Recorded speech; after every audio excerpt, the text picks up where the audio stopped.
Жогорку кеңештин транспорт жана байланыш комитетинде Кыргыз темир жолу ишканасындагы коррупциялык жагдайлар боюнча маселе каралбай калды.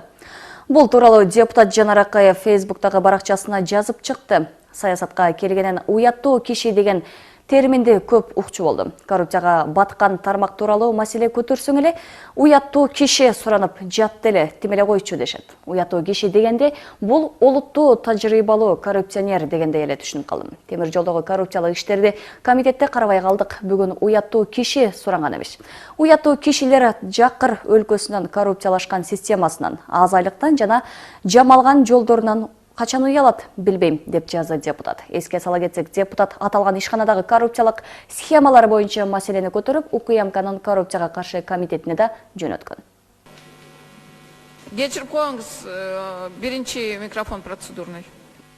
Рахмат, мен мүмкүнчүлүктөн пайдаланып айтып коеюн деп атам. Мына өткөндө бир канча жолу темир жолдогу коррупция тууралуу маселени көтөргөнбүз. Бул жерде министрдин орун басары турат.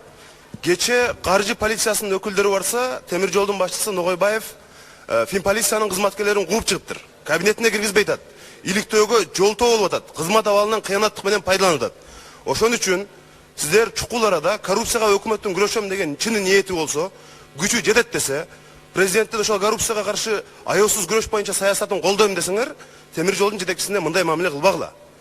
Бул бир жетекчи Финполициянын кызматкерлерин кабинетине киргизбей кууп чыгыптыр деп. Мына мен азыр барып, ошо кече кууп чыккан кызматкерлер менен азыр дагы сүйлөштүм. Мындай мамиле болбойт. Ушуга бир көңүл буруп койсоңуздар. Рахмат.